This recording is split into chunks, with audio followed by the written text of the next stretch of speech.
You're listening to the Hidden Killers podcast with Tony Brueski. Featuring author, guest, and criminal defense lawyer Lori Hellis. With what they found thus far, are you at all surprised by the amount of evidence that has been sitting in an evidence locker in Wichita for 15 or so years since he was arrested and put away? Because there seems to be a lot of pieces and breadcrumbs in there that could have been leading to possible other cases and possible other murders and disappearances, and just hasn't been touched. I am a little surprised that they weren't more proactive in processing that evidence. But, sometimes I will say that sometimes law enforcement needs to know that evidence is actually connected to something.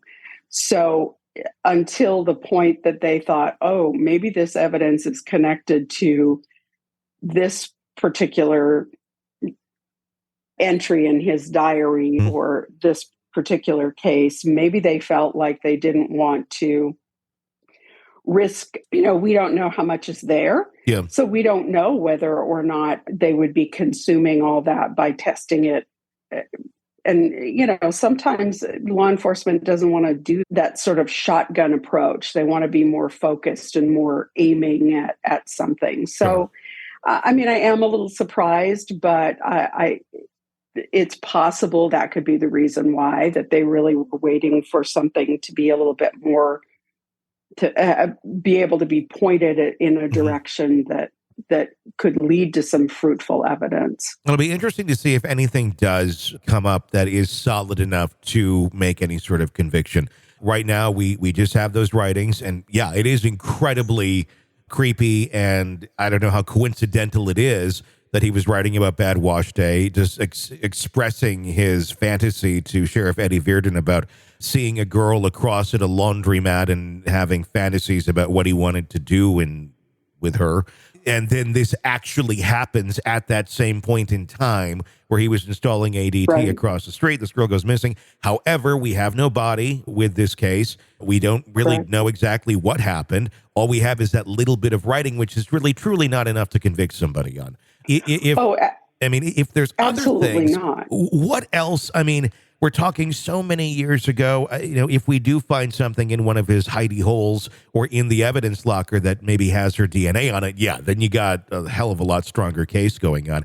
At this point, though, what do you think it would take if, in fact, he is connected to one of these? What would it take, though, to truly make a conviction other than just everybody looking at this going, it's extremely likely, but by law, we don't really have, the ace in the hole?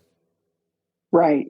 Well, I think there's another piece to this, and that is that he is getting older. I know it sounds odd, but as he's getting older, he is really kind of thinking about what his legacy, using air quotes, is going to be. Mm-hmm. And so I think part of this is psychological with him. I heard somebody on a podcast talking about the fact that they felt that the sheriff handling the pantyhose on Banfield was a way of saying to him, I have your little precious trophies and I'm putting my hands on them. And that was going to evoke a response in BTK. Mm-hmm. And I thought that was a very interesting point, that much of this is to spark him psychologically to say, oh, wait a minute, that's not the way it happened. This is the way it happened. So part of it is a little bit of a cat and mouse game directly with BTK. Did you hear that, Dennis? That's what they might be doing. I feel like I get it. I totally understand. And I wonder if that is what maybe the thought was.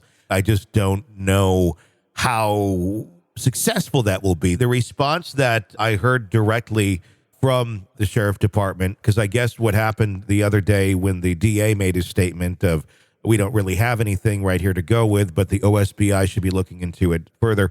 BTK said directly to Eddie as he walked in, because they just watched it as he came in, was, so it looks like you don't have a solid enough case for a prosecution right now. Kind of in his cocky tone. Right.